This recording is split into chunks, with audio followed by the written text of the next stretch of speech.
Hello and welcome. It's Terri Levine here at Heartrepreneur Radio, Heartrepreneur TV. Thank you again for tuning in. Make sure you also do follow our blog, which is at heartrepreneur.com/blog. And we invite you to share the show with other like-minded business owners. Always keep in mind that businesses that do business heart to heart are open-minded, are curious, care more about relationships than transactions. So let's get ready. I have a great guest here with me today.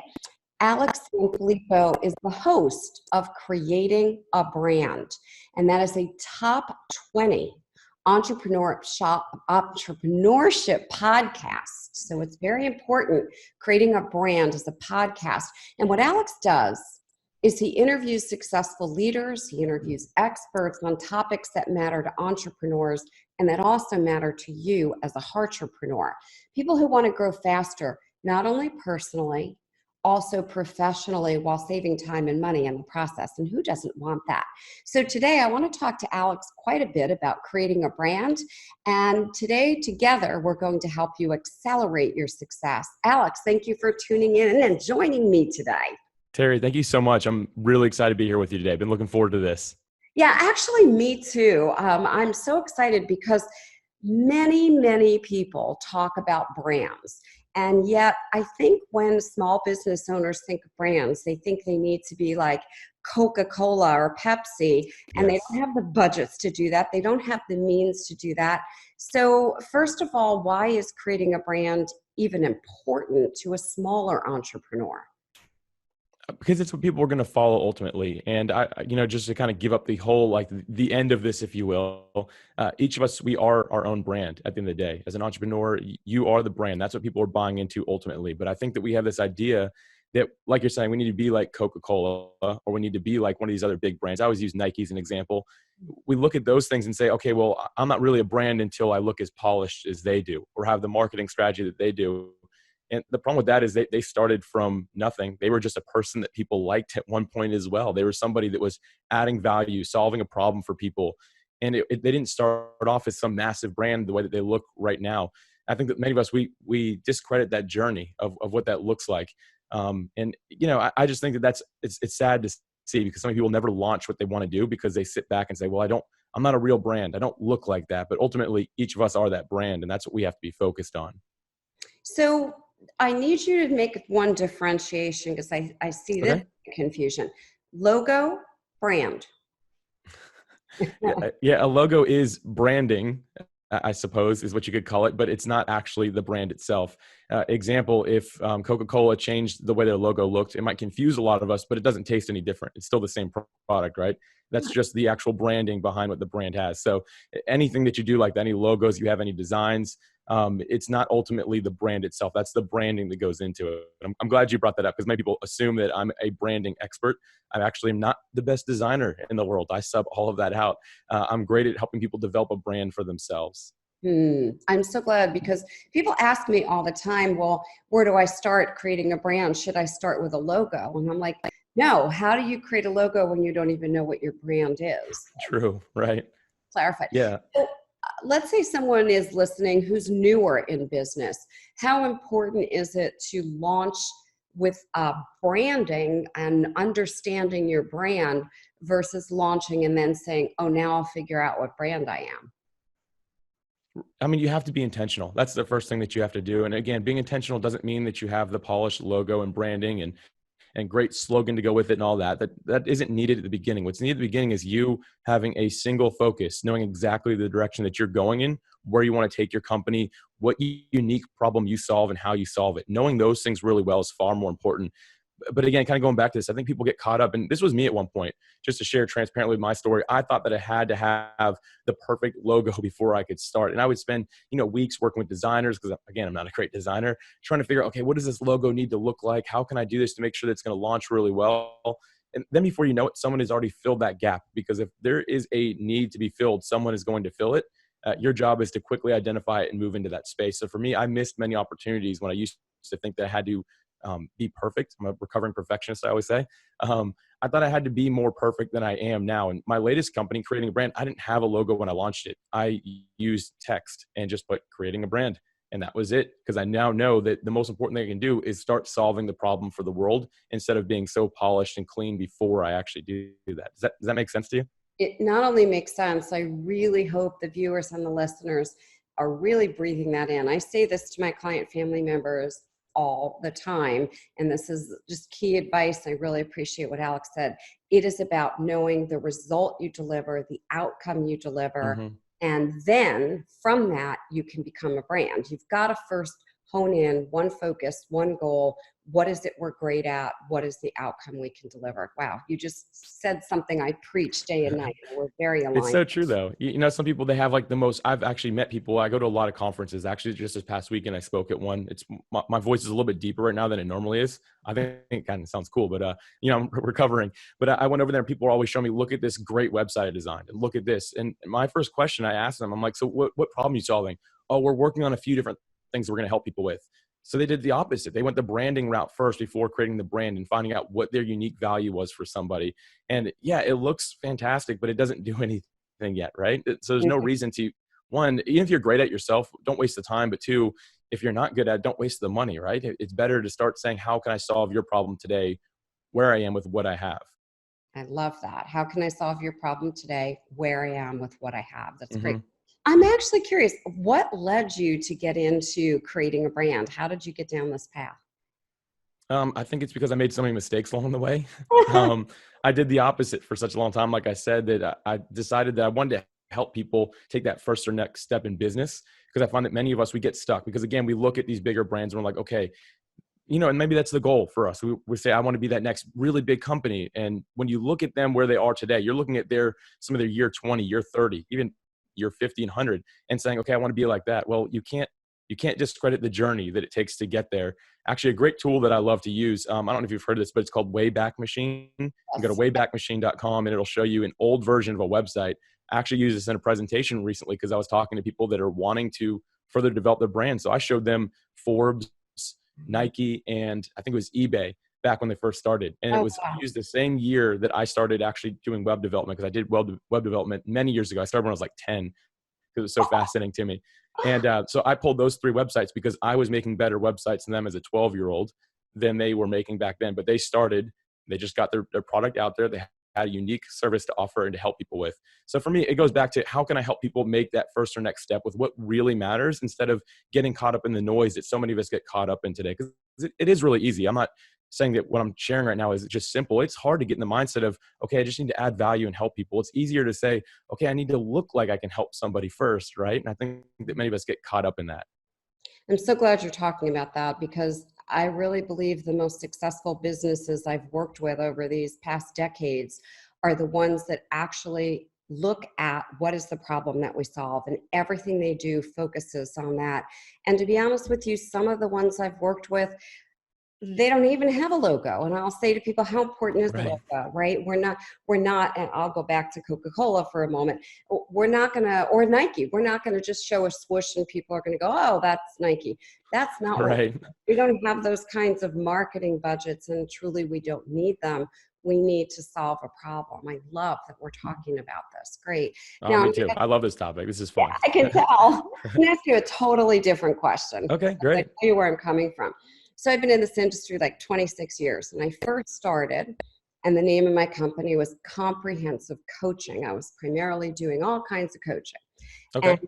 then I went and started a coach training school. So it was a branch of comprehensive coaching called Comprehensive Coaching U. And then we switched the brand and we became the Coaching Institute. And actually, we greatly expanded that brand. However, back about 8 years ago now, I decided to switch my whole company brand to Heartrepreneur. What's the best process for making changes like this along, 26-year career? I want to find out what I've done right and what I've done wrong that will help other people. Yeah, I'm sure that you have far more experience in this than I do. I've not been in business that long. That's fantastic that you've been able to kind of pivot and do different things to be able to further your brand. The first thing I notice is whenever you make a big change like that, you will see an immediate dip in business, or you'll see engagement drop a little bit. And I think that scares most people. I want to immediately go back and like, I made a terrible mistake. Yeah, that's not necessarily true. And we'll get into that in a second. But the other thing that happens is you'll have people reach out to you and be like, I can't believe you did this, or I love the old name, or why would you change that? People don't like change unless you give them a reason to like it.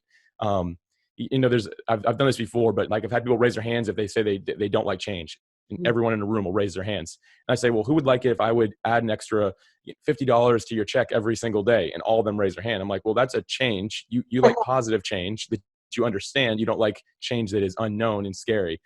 So the thing is, when you make those changes, the best thing I think that people can do today is to announce it. Say we have something exciting coming up. We're really happy about it. We've gotten a lot of feedback on it, and kind of announce it coming up. So people don't just get caught in the dark, like, oh my gosh, what happened? And that's if you really have a service, like person to person business, where you're really helping somebody individually. I found that's a good way to do it, but also don't be afraid of some negative feedback, because you're always going to get negative feedback no matter what. You could just, Terri, you'll probably get negative feedback from having me on the show from somebody. Like, I don't like Alex's voice. I don't like the way he looks or something like that. Like, it just happens when you have an audience. But also the dip that happens, that's just organic. That's natural. People are going to disappear. Now, I also don't recommend making 10 changes like back to back to back, because every time you lose a little bit of the audience, but they do come back. It always seems to bounce back. And actually, I'd love to hear that happened for you by chance when you changed everything. Did it grow after that? I'm sure you had the dip, but did it grow afterwards? Yeah, it's really fascinating. So when I changed and we went from comprehensive coaching and comprehensive coaching you, and we went to the Coaching Institute, first we had a huge dip, and we had a lot of pushback from students and graduates. You're changing the name and da, da, da. And then all of a sudden, we not only grew, but we grew exponentially. And Wow. just to fast forward, so I was that company for so many years. When I decided really what I was passionate about was the Heartrepreneur cause, and I said, I have to change the name. It's just what I'm doing now for an outcome has really changed. I really have to change the name, and the branding has to follow. We actually saw a dramatic increase instantaneously, which Oh, shocked great. it shocked me. And it just told me that actually what I had been doing for years, Alex, was actually doing this Heartrepreneur thing without a name. And so when Yeah. I finally had a name, people were like, oh, I get it even more. That's cool. Were you nervous when I don't mean to turn this interview on you. I'm sorry, sorry for asking questions here, but were you nervous to make that change? Like, how'd that feel internally? I'm just wondering from my own Yeah. knowledge here. No, this is good because us talking back and forth will help other people. I was Yeah. really nervous when I even Hmm. changed the name of comprehensive coaching and we went to the Coaching Institute. I thought the Coaching Institute was a better name. I had no idea what was going to happen. I'm like, I'm taking a perfectly great business. Am I going to blow it up? Am I making a big mistake? Mm-hmm. When I then took this very established business and I was known in the industry in that business, and all of a sudden came out with Heartrepreneur, I was more than scared. I actually thought I'm going to lose my entire audience. I had an Wow. email list of 55,000. I already had a big social media presence. So yeah, I was scared. And what advice would you give to an entrepreneur who's tuned in, a heartrepreneur who's saying, I also feel like I want to shift my brand and I'm scared? What would you say to them? I mean, first of all, that story is really inspirational for me, because I've had times when I've considered changes, but it makes you scared to do them, right? It is nerve wracking a little bit, but I like that you practice what you preach. You followed your heart. You followed your heart. You knew that ultimately that's what you needed to do for your audience. I think there's nothing better than that. And it's really sitting down and making that decision. Now, if you were just making a change to make a change, I don't necessarily agree with that. I think that you need to really think about the why behind the what. Like, why am I actually going to make this change? What is the benefit of it? Do I just like the name better? Is it just catchier? If you don't have traction, this is totally different. But if you have traction already, making a change can be really scary, like you're saying, but you did it because you trusted your heart, saying, you know what, I know this is where I'm supposed to be. And the fact that you saw immediate increase from it, that's incredible. You overcame that fear. You went for it. You did what you were supposed to do. And for me, I think for going back to the question here, if I was going to talk to somebody who's saying, all right, Alex, I need to make a change, we'd evaluate everything first. I'd say, okay, let's look at why you feel like you need that change. Is there like an actual reason for it? And also look at the history. If you're changing your name every year or something like that, and you're not gaining any real traction, maybe you need to revisit the idea. Because again, this kind of goes back to brand versus branding. Your name is technically branding to a certain extent until it's known. So I think that many people might just want to change it to see, okay, maybe I'll get traction. But sometimes you just need to go back to the original idea. What was the idea? What was the reason behind it? And when you kind of go back and revisit that, it might bring some things to your mind that maybe you didn't think about before. Maybe instead of changing the name, you should change the product, change the service, change your approach of bringing it to people. but I think that people really just need to check themselves. I mean, I'm very analytical, Terri. I'm like really into the really thinking, looking at data and things like that. But some of the things can not happen anywhere other than the heart. It has to come from your heart. And I think that business and your heart are very connected. It has to be. If you're really wanting to solve somebody's problem, you're not just wanting money. You have to be willing to really check yourself internally. And if it's time for some sort of change, you have to just be willing to overcome that fear and go for it, regardless of what's going to happen. I'm so glad you mentioned that. It is so important. We want to use the analytics. We want to use statistics. We want to have knowledge. And I believe as a Heartrepreneur, clearly the blending of intuition and heart. And if you're really coming from focused on creating an experience and an outcome for my audience, then you'll know the right direction. So the podcast, by the way, that you really want to listen to with Alex is Creating a Brand. Especially as an entrepreneur, a heartrepreneur, you'll really enjoy the interviews he does. He's got all kinds of interesting experts, and all the topics truly are things that are going to not only matter to you in your business, they're also going to make a difference in your life. So it's creating a brand. And by the way, is there a website they can also go to? Yeah. Again, I'm not like really creative, so I just want creatingabrand.com. Pretty simple, right? People were like, why'd you name it Creating a Brand? I'm like, because that's what it's about. I didn't come up with a clever name or anything like that. Terri, I think that you're a lot more, you have much more of a interesting mind. I'll say mine is pretty type A, just, 1, 2, 3. So yeah, creatingabrand.com is the website. Kept it really simple for everybody. By the way, I like websites like that for a couple of Yeah. reasons, and I think it's important the audience knows. Number one, it tells you the result. What is Mm-hmm. you creating a brand? And number two, it's super easy to remember. Let's face it, Heartrepreneur people have all kinds of trouble remembering, spelling. So that's actually a great tip that you just gave people, a really great tip. Don't sell your names short at all. I actually loved it. As soon as I saw it, I was like, that sounds really cool. I've not heard anyone doing it. So I get it. It might be hard to spell, but don't ask me to spell it right now. But yeah, I appreciate that. Thank you. You're welcome. You're welcome. So what is the biggest mistake that perhaps you've seen that people are doing or that's trending in terms of people creating a brand? What's like the one thing that's like, oh my goodness, over and over again?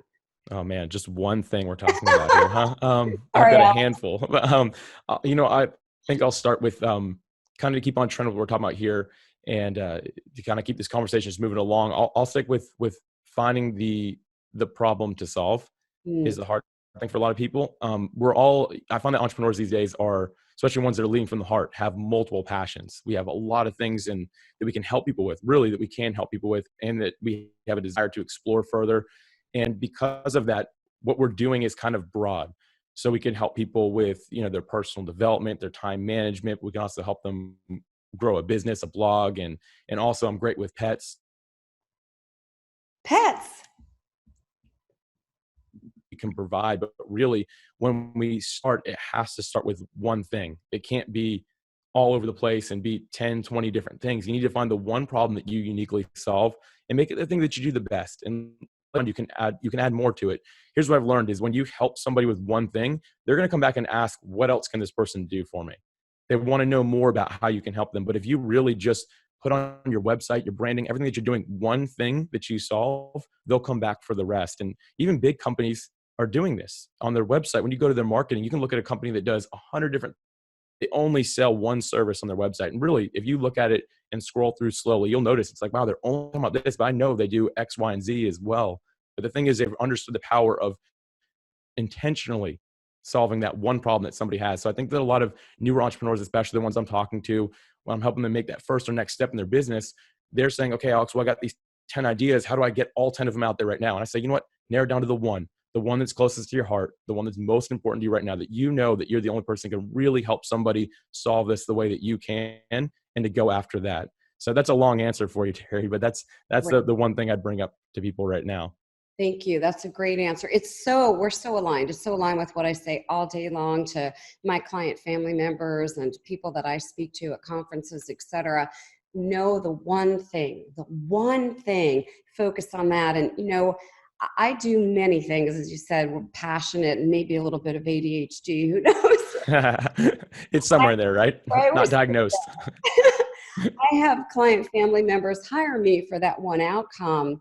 And then as we develop a relationship and we really get to know each other better, they say to me, do you also? Can you help with? And then, yes, I Mhm. can open up the other areas. So I think this is some of the best advice. I believe many entrepreneurs, they're just all over the place and people don't hire them. They don't come to their business as the business of choice because they don't see the one unique thing that that business can do, the one Mhm. problem to be solved. So that's really, really Yeah. great advice. Clarity wins every time is the way I always say it. Clarity is going to win every time. And I get that we all have multiple passions and we have a deep desire to help people. I know that's where I come from. And when I was really confused early on, wanting to do all these different things for people, it's because I really cared. I wasn't just trying to make money. I wasn't trying to grow my business necessarily. I really wanted to help people. I knew that I could in multiple ways, but when you're everything to everybody, you're nothing to anybody, right? So for me, I had to say, you know what? I got to get crystal clear on the one thing that I know that I can help people with. And then Terri, as you're saying, the rest of it's kind of a byproduct. It will come naturally, but you have to be willing to say, okay, here's what I do. I'm gonna let the rest just come organically, naturally later, and just trust the process that happens along the way. Yeah, and there is trust in that because sometimes people will say, oh, what if people don't come for this and they don't know that I do this and this? And I say, if it is the one thing that's in your heart and soul, you know you can deliver results and outcomes on, you're even willing to guarantee those results and outcomes because you know my company or I am so good at that. This is what we do. This Hmm. is what we do. Then people will come for that. And you don't have to be concerned about all those other things. If you think of Coca-Cola, they didn't start out with all of these product lines, Dasani water and Sprite and all these, million flavors of Coke and Diet Coke and Coke Right. Zero. And they were Coca-Cola. They got known for one thing that they were really, really good at. And some of their diversification hasn't necessarily worked so well. However, because they have the one product and the one outcome they're branded under, can you relate that together? Yeah, I mean, so you're talking about how we can have just the one product, one Yeah. service. Yeah. Yeah, and the branding. Yeah, I think that it's really important in all of your messaging. Again, going back to clarity, it's got to be crystal clear for people to understand. So anything that you're doing, again, doesn't have to be perfect. I think if I had a number two thing, Terry, if you would ask me for two things, the second thing I'd say is to start today, launch with what you have, with where you are, and not worry about perfection first. As a recovering perfectionist, I always want to get that out there. So there's that little plug there for everybody, but it's got to just be, okay, here's the clearest way I can say this, and go out and start solving real people's problems. Don't just blast it on social media. Start with local, start with where you are. Go to meetup groups, get on the phone. People do little one-on-one calls, see how you can actually start helping somebody and organically grow that business. It can scale later. Once you have some testimonials and things like that, you can start growing it online. But again, everything has to be focused on that one thing. So if you help somebody with that main focus that you have, and then you help them with something else as well, if they're talking about that other thing, don't publicize that right now. Keep that to yourself and just internally be like, that's cool. Makes me feel great. I'm happy to be helping someone on multiple levels, but keep it focused on that main thing. So again, going back to your branding, keep it there everywhere that you're, everywhere on your website, keep the testimonials about that, and go out and start solving a problem for one person, and one person at a time. Just build that momentum. So for me, something I always remind myself, I say, Alex, your job is to help save one person today. My job is to help one person get out of the trouble they're in today, not everybody. And even when I speak, I still tell myself that. That's how I actually overcame the fear of speaking. I said, okay, Alex, I know there's one thing that I can help people with. I can help people take that next step in business. I'm gonna help one person in this room do that today, and I'm happy. And when you have that idea of, I'm not going after the world, I'm going after one person to change their life and make it better with the problem that I can solve for them, and you have everything in tune, synchronized with that one focus, that really helps you a lot across the board. Terri, I kind of went on a little rant there. I don't know if that really answered your Oh my question, but gosh. Let me make a couple of points, Max. That was fantastic. okay. That wasn't a rant. That was like, Okay, woo, good. great.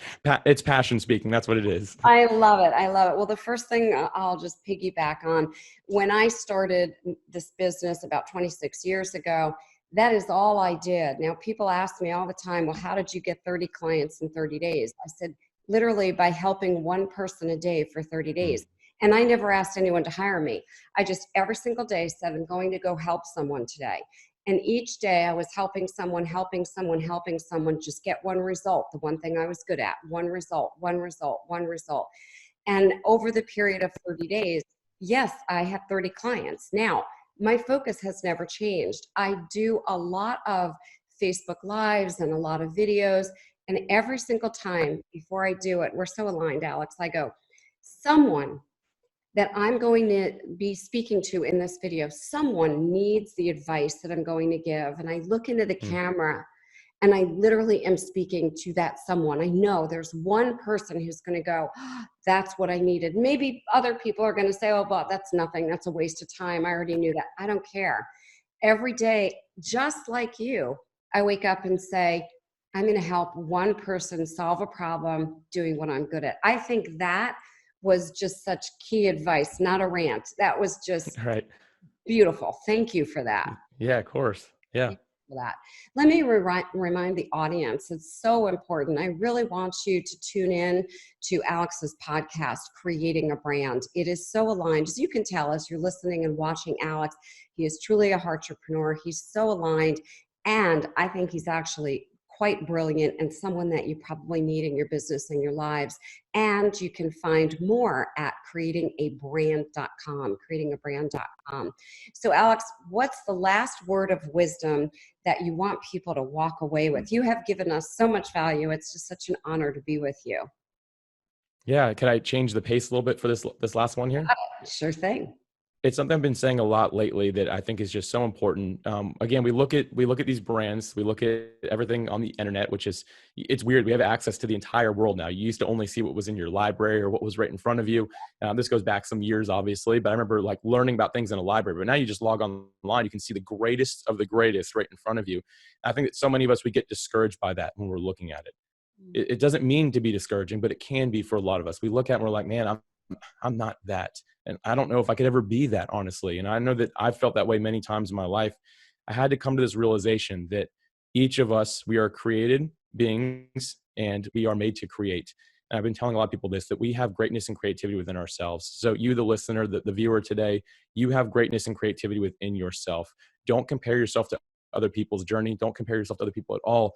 There's something that only you can do in this world. And if you're letting it hold you back because you don't think you can do as well as somebody else, then you are skipping the opportunity to help somebody uniquely that only you can help. And somebody's life is actually not going to be better because they didn't get the chance to work with you. So just remember that you have greatness and creativity within yourself. The world needs what you're creating and what you're willing to offer. And that's the last piece of advice I'd leave you with and your audience, Terri. I have goosebumps. That is just wonderful advice. I'm really asking our viewers, our listeners to take that to heart. Thank you so much, Alex. It has been just a delight to be with you. I feel so Absolutely. It's been fun. aligned, and I'm so glad that we've made this connection. And thank you so much for creating a brand and creatingabrand.com and the Creating a Brand podcast and all that you do for us. Yeah, no problem. And Terri, by the way, I got to say this quick side note here. You're a fantastic interviewer. You know, being on both sides of the mic, I have to say that I understand how difficult it is to be a host of a podcast. So you do a phenomenal job in your audience. I mean, stick with Terri. She's really going places, and really, I'm a listener myself. I've left your review and all that, and I love listening to what you're doing. So thank you for the value that you add to people's lives as well. Thank you so much. And that just comes from doing what I love and doing what is fun. That's it. All right. So folks, first of all, I want to say thank you for tuning in. Thank you for watching. And I wanted to give you two quick invitations. I'm going to extend this to Alex as well. First of all, you can join our Facebook community. And this is truly a community of heartrepreneurs, business owners, just like Alex, just like you, just like myself, who are here to help each other every single day we wake up in the morning and say, how can we create value? So that's on Facebook. It's a group called Heartrepreneurs with Terri Levine. And I really invite you to join, be a member, learn, and contribute value. And secondly, we put together a brand new educational webinar. And that webinar will help you overcome your biggest financial issues in business. It's not a pitch. It's not selling. It's not like your typical webinar. And you can find that at TL for Terri Levine, tlwebinar.com. So I invite you to join that as a free gift. Again, thank you for tuning in. Thank you for being here today at Heartrepreneur Radio.